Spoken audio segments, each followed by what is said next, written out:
Kashmir, an unfinished agenda of partition that has forked the relationship between India and Pakistan for more than 70 years. Suffering under the illegal occupation of India for 72 years, human rights abuses in the valley are an ongoing issue, and the allegations range from mass killings, forced disappearances, torture, rape, to political repression and suppression of freedom of speech. The situation in Kashmir recently took a turn for worst. We are at war right now. War crimes are being committed by the Indian Army.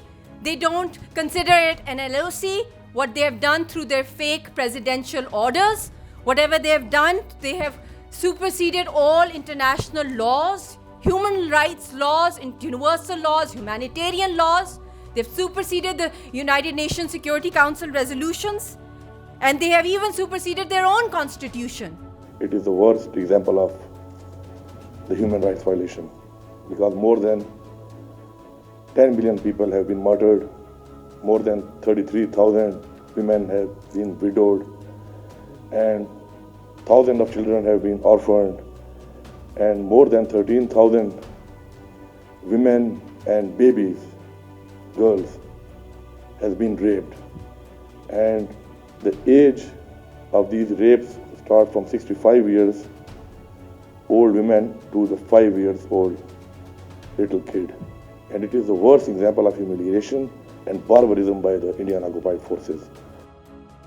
On August 5th, the state was ripped of its autonomy and bifurcated. Communications were suspended, curfew was imposed, 8 million Kashmiris were caged in their homes amid massive troop deployment with a heightened sense of uncertainty as locals have been overnight transported to a pre-communication era with no phones and internet. There is nothing left in Kashmir. Every basic human right has been taken away, and it is not today. It has been happening for the last 72 years now. There has been a report written by Kashmiris in the last 8 to 10 years in which they have got individual cases of torture, 438. And if you read each one of them, and that's where the New York Times came on board. When they saw that report, they sent 3 of the correspondents into Indian occupied Kashmir. This is before the 5th of August. And they went and verified all the facts, and it was the New York Times who highlighted 2 of the correspondents that the Indian state are out to massacre.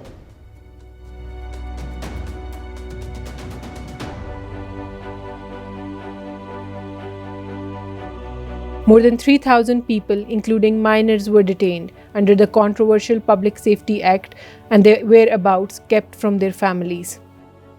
Imagine that your sister or your mother or father or brother or child has been taken away from you and you do not know in which jail they are and why are they over there and what legal measures can you take to safeguard them, to protect them and bring them out.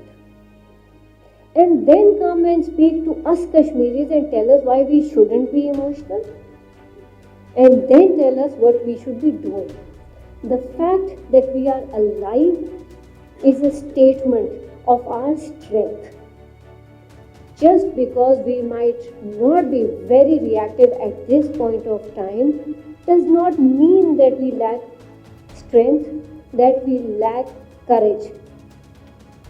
It means we are trying to stay alive. Kashmir is silenced forcefully, taken away from the eyes of the world into a darkness where the ability to breathe openly is a privilege. So when such control of narrative happens, even within the media, as I said, spoke of the control of the narrative. What does the state do? They tell you half truth, or they tell you the complete lie, and you don't have a counter narrative to it, and you believe it, and that is what is happening with us.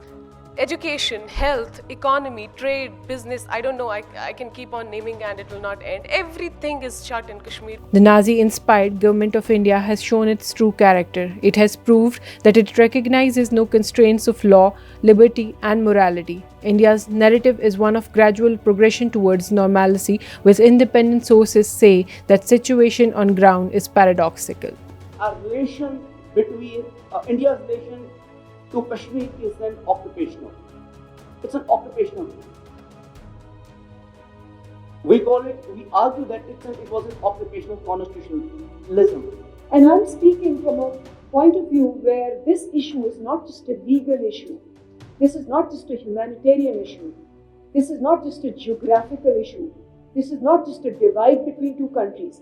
This is an issue which will define what the world wants itself to be and what human beings are heading towards.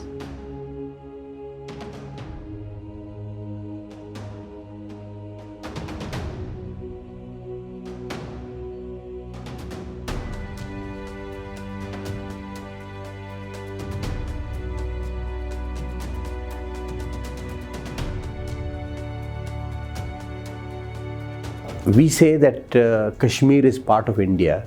If Kashmir is part of India, then the pain and suffering of the Kashmiri people should also be the pain and suffering of Indian people. And we should do everything possible to remove this pain and suffering and bring a situation of peace and normalcy and human dignity for all the people in Kashmir.